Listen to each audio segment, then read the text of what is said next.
Resident Evil is one of the biggest horror franchises of all time, with a bunch of amazing games ranging from absolutely terrifying to straight up third-person shooter. And with a franchise as massive as this one, you're bound to have a lot of iconic moments throughout the series. Hey y'all, it's Bagels Battles here, and today I'm gonna be going over the most iconic moment from every Resident Evil game.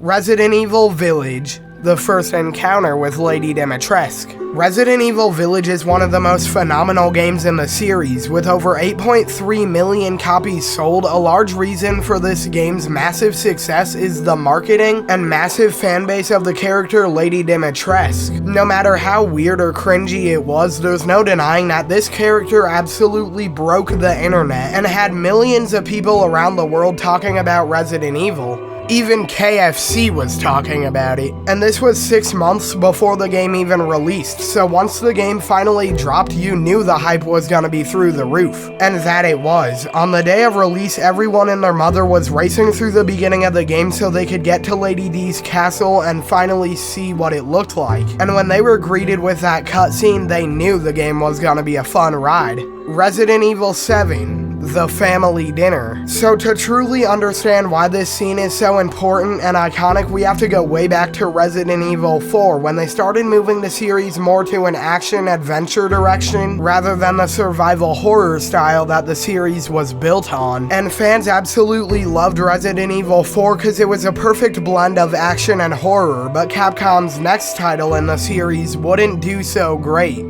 Well, critically that is. It did awesome monetarily, cause it was their best-selling game of all time for like 12 years, so.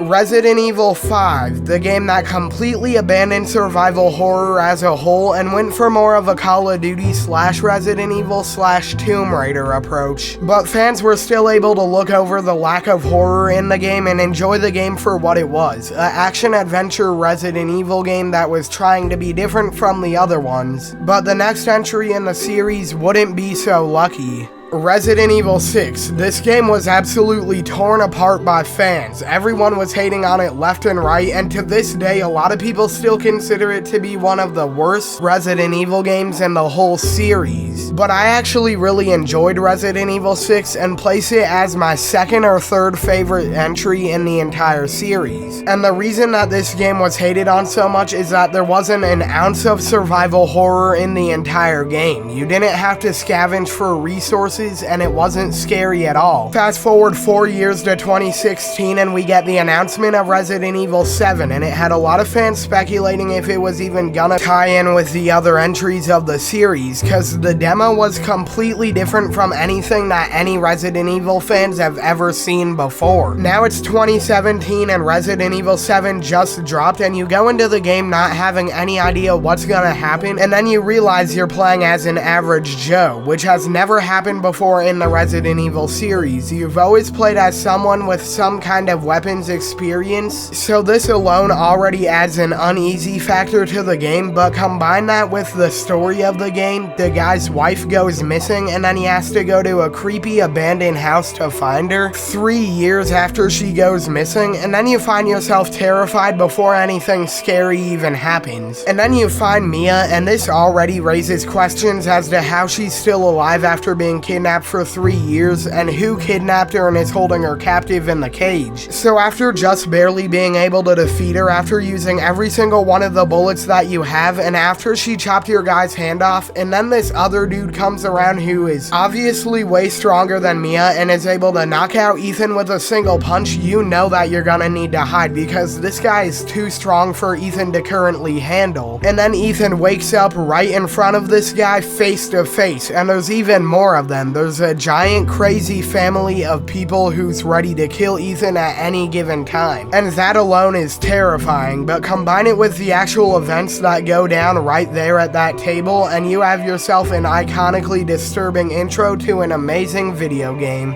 Now real quick, I just wanted to remind you guys that if you're enjoying the video, please be sure to hit the like and subscribe buttons down below, as I'm trying to hit 2,000 subscribers. And now back to the video. Resident Evil 6, Leon vs. Chris. Resident Evil 6 is one of the most massive games in the entire franchise, with the biggest cast of main characters in any Resident Evil game, with them bringing back legends like Leon, Chris, Ada, and even Sherry, so it's no surprise that these characters would end up meeting sometime in the game, and even though Leon and Chris have met before, which led to the events of Resident Evil Code Veronica, and a couple other times as well, but this was still the first time that they were ever seen on screen together though, and to see them duking it out like that was truly legendary. Especially if it's your first playthrough and you've had no spoilers, seeing those two legends battle like that was the definition of iconic. Especially since at the time, and even to this day, they're both arguably the biggest characters in the entire Resident Evil series. Resident Evil 5, Boulder Punch. As we talked about earlier, Resident Evil 5 is the game that did away with all horror and went straight in for the action-heavy approach. And in order to make the game as much of a Hollywood action movie as they can, they had to make all the characters a little bit stronger than they would be otherwise, so they gave Wesker the ability to dodge bullets and move super fast. They gave Jill the ability to do acrobatic flips, and Chris didn't have a superpower at all, so he decided to hit the gym, and once he did, he came back with some kind of super strength or something. Cause this dude was just punching his way through the whole game. It's basically, instead of Resident Evil 5, it was a punching simulator. You see a Magini, you punch it. You see an Axeman, you punch it. You see a chainsaw dude, you punch it. You see a door, you kick it. Wait, what? But anyway, you get what I'm saying. This dude was an absolute menace, so then when he saw Boulder and Sheva was in need of help, he knew what he had to do, but he didn't know the consequences. That it would spawn one of the biggest memes, if not the biggest meme in Resident Evil history. I mean, do I even have to explain why this is iconic? Cause I'm pretty sure you guys already get it. Resident Evil 4. Bingo. So as we all know, Resident Evil 4 is the greatest game known to man, and there are several very iconic moments across the whole game, but one that stands out the most is the bingo line. So one of the reasons that this line stands out the most from all the other ones is because prior to this, everything in the Resident Evil series was completely serious, like Resident Evil 1, 2, and 3. They all had some cheesy dialogue, but it all was not intended to be cheesy, and it was intended to be serious and scary. But with Resident Evil 4, on the other hand, Leon went from being a scared rookie cop who had no idea what he was doing and he was on his first day and he was barely surviving already, to being a cocky action hero who was able to take down every enemy with ease. And of course, being the cool guy that he is, Leon decided to crack a couple jokes, but this one was by far the best and the funniest just because it caught everyone off guard and it made one of the best and most memorable moments in Resident Evil history. Resident Evil 3, you want stars? I'll give you stars. So to truly understand why this moment was so iconic, we have to take it all the way back to when the Nemesis first appears. He's this giant monster that wants to kill Jill and any remaining STARS members, and even if you hurt him as much as you can, which is temporarily knocking him out, he'll still come back less than 5 minutes later, and he won't stop chasing until he gets what he wants. And it isn't till the very end of the game that you could actually start hurting him, and once you do, you give it everything you got because you know that it might be your only chance. And after that, he still comes back again, and when he does, Jill pulls out the Magnum and says the legendary line, you want stars? I'll give you stars, before firing off a couple rounds at the Nemesis. So you've come all this way from not being able to hurt him at all to finishing him off with ease. If that's not iconic, I don't know what is.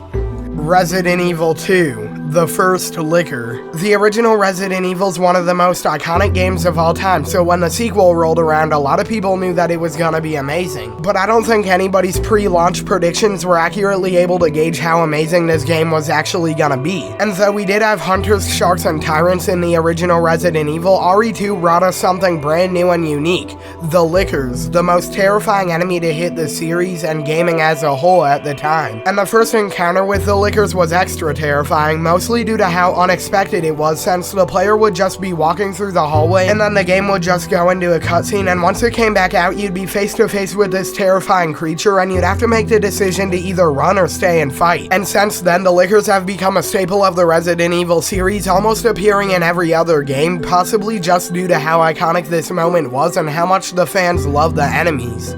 Resident Evil 1, the first zombie encounter.